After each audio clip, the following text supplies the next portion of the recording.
প্রথমে ধন্যবাদ জানাচ্ছি নির্বাচন কমিশনকে। সে তার কথা রেখেছে, কারণ নির্বাচন কমিশনের বিশ্বাসযোগ্যতা তলানিতে ঠেকেছে দিন দিন। এটা একদম হারে হারে টের পাচ্ছে সাধারণ মানুষ। অন্যান্য কর্তৃপক্ষ টের পেয়ে গেছে কিভাবে কাজ করছে, কিভাবে মানুষকে হয়রানি করছে। কথা বলে এক এবং কাজ করে এক। নির্বাচন কমিশন প্রথম যেদিন প্রেস মিট করে সেদিন বলেছিল যাদের যাদের নাম 2002 অর্থাৎ লাস্ট এসআইআরে আছে তারা হিয়ারিংয়ের আওতায় আসবেন না। বিশেষ করে যাদের পরিবারের নাম আছে অর্থাৎ ছেলে মেয়ের নাম আছে অর্থাৎ বাবাকে লিঙ্ক করিয়েছে বা লিঙ্ক করাবে তাদের নামও আসবে না। কিন্তু দুই ক্ষেত্রেই আমরা উল্টো চিত্র দেখতে পাচ্ছি। নাম থাকা সত্ত্বেও বিভিন্ন উদ্দেশ্য নিয়ে বিভিন্ন অজুহাত দেখিয়ে এদেরকে হিয়ারিংয়ের আওতায় আনতে হবে। এটা হচ্ছে মূল উদ্দেশ্য। প্রথমে নাম কাটা গেল 58 লক্ষ মানুষের।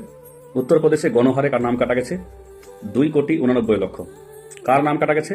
সাধারণ পাবলিকের, বড় লোকের না, ধনী ব্যক্তির একদম না, যারা শিক্ষিত তাদের না, যারা শিক্ষিত কম, যারা ফর্ম ফিল আপ করতে পারেনি বা ফর্ম পায়নি তাদের নাম কাটা গেছে। অর্থাৎ ভোটাধিকার হারিয়ে ফেলেছে। উদ্দেশ্য সাফাই অভিযান। এখন ভোটার সাফাই করতে কি সাফাই করছে একমাত্র নির্বাচন কমিশন জানে।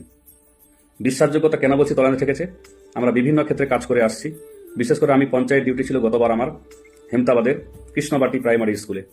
ওখানে গেছিলাম, ডিউটি করেছি, সেকেন্ড পোলিং অফিসার। অন্যান্য কাজও করেছি, ছবি তুলেছি।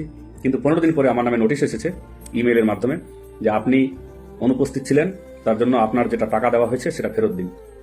আমার কাছে ভাগ্যিস ছবি ছিল, সেটা আমি পাঠিয়েছিলাম, এটা সদুত্তর দিয়েছি। এটা একটা অপারক অর্থাৎ ব্যর্থ কমিশন, ব্যর্থ। ইলেকশনে অনেক মানুষ মারা যায়, তাদের কোনো ভর্তুকি দেয় না, তার কোনো কেস হয় না, এটাও ব্যর্থ। বিভিন্ন জায়গায় ইলেকশনে ব্যালট বাক্স পুকুরে চুবিয়ে দেয়, যে চুবালো সে ধরাছোঁয়ার বাইরে, অর্থাৎ এক্ষেত্রেও ব্যর্থ। সব দিক থেকে যে কোনো জিনিস বলুন, সিসি ক্যামেরার ছবি চাইলে বলে যে না আমাদের বাঙালি বা মনে করেন ভারতবর্ষী মহিলা যারা আছে তাদের বলে সম্ভ্রম নষ্ট হবে। অর্থাৎ সেই সিসি ক্যামেরা যেগুলো ছিল শুধুমাত্র কেনা হলো, বিল হলো, কিন্তু তার উদ্দেশ্য সফল হলো না। এই হচ্ছে উদ্দেশ্য, অন্য কিছু না। তাই বিশ্বাসযোগ্যতা দিন দিন তলানিতে ঠেকেছে।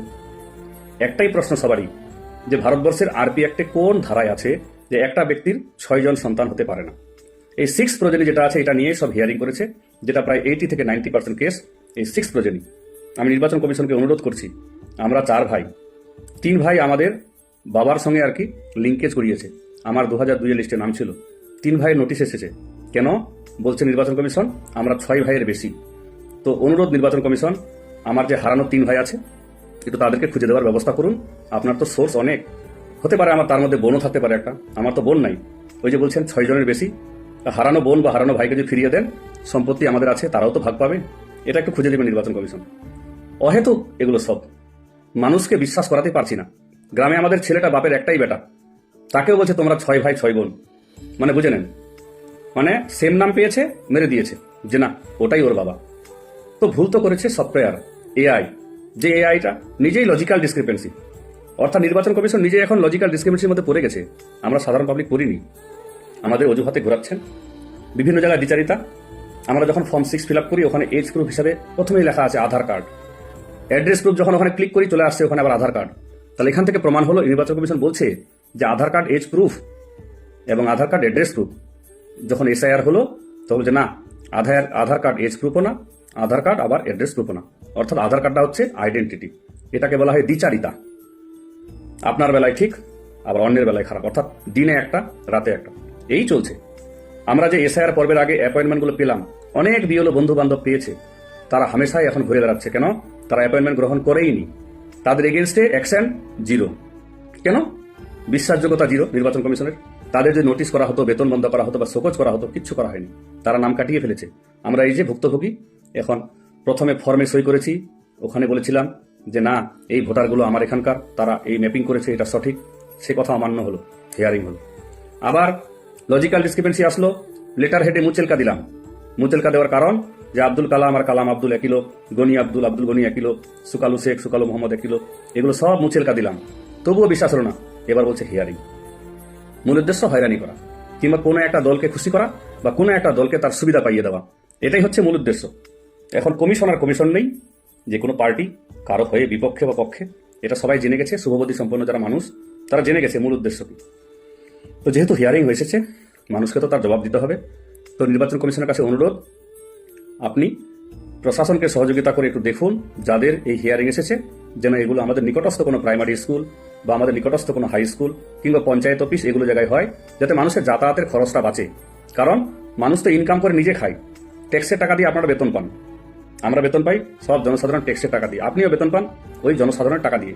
তো কাজে জনসাধারণের টাকা নয়ছয় করবেন না, নষ্টও করবেন না, কারণ ইলেকশন একটা এমন ডিপার্টমেন্ট যার অডিট সাধারণত তুলনামূলক হয় না। তো কাজে এতগুলো সিসি ক্যামেরা কিনলেন, যেগুলো আমরা সিসি ক্যামেরা ব্যবহার জীবনে দেখতেও পেলাম না। তো এবার যেটা মূল উদ্দেশ্য ভিডিও করা, যারা সাধারণ পাবলিক, যাদের যাদের লজিক্যালে নাম আসছিল, কিংবা যারা বর্তমানে 3 ভাই 4 ভাই আছেন, তারা ধরে নেন আপনারা 6 ভাই হয়ে গেছেন, অর্থাৎ আপনাদের নতুন ভাই বোন পেয়ে গেছেন। তা আপনাদের নামে নোটিশ এসেছে, আসবে, কোনোটা রাস্তায় আছে। এটা হচ্ছে দুয়ারে নোটিশ, নির্বাচন কমিশনের, রাজ্য সরকারের না, নির্বাচন কমিশনের দুয়ারে নোটিশ। ভয়ের কোনো কারণ নাই। যখন একটা যে কোনো কেসে আসামির সংখ্যা বেশি হয়ে যায়, বুঝতে হবে কেসটা ভুয়ো। গ্রামে যখন ঝগড়া হয় দেখবেন 3 জন আসামি, তখন বুঝতে হবে কেসটা স্ট্রং। যখন দেখবেন যে 150 জন আসামি, তাহলে বুঝতে হবে 150 জন কি মারপিট করতে গেছিল, সেম কেস। যখন একটা গ্রামে 500 জনের হিয়ারিং হবে, বুঝতে হবে এটা ইচ্ছাকৃত মানুষকে হয়রানি করার। তো কাজে চিন্তার কোনো কারণ নাই। আপনারা নিজের একটা ডকুমেন্ট রেডি করুন, আধার কার্ড আছে, প্যান কার্ড আছে, বার্থ সার্টিফিকেট আছে, নিজস্ব একটা, নাম্বার 1। 2 নম্বর বাবার ডকুমেন্ট, অর্থাৎ বাবা যদি মারা যায় ডেথ সার্টিফিকেট, না হলে বাবার আধার কার্ড বা বাবার কোনো ডকুমেন্ট। যদি মাকে লিঙ্ক দেখান, মায়ের একটা ডকুমেন্ট। তাহলে বললাম 3টা জিনিস, একটা নিজস্ব, একটা যাকে লিঙ্ক করেছেন, আর একটা হচ্ছে 2002 সালের ভোটার লিস্ট, যেখানে আপনি যাকে লিঙ্ক করিয়েছেন তার নামটা আছে। এই 3টে ডকুমেন্ট রেডি করেন, দিয়ে হলো আপনার বাড়িতে নোটিশ নিয়ে যাবে, সেখানে আপনার ছবি তুলবে এবং ডকুমেন্টগুলো আপলোড করে দেবে। এছাড়াও অনলাইনে ডকুমেন্ট আপলোড করা যাচ্ছে, যাদের যাদের মোবাইল নাম্বার লিঙ্ক করা আছে ভোটার কার্ডের সঙ্গে কিংবা আধার কার্ডের সঙ্গে, তারা অনলাইন ডকুমেন্ট আপলোড করতে পারবেন। আমি আগেও ভিডিও দিয়েছি একটা, দেখতে পারবেন আপনার নামে নোটিশ এলো কিনা। কিন্তু অযথা বিওলোকে দোষ দিবেন না।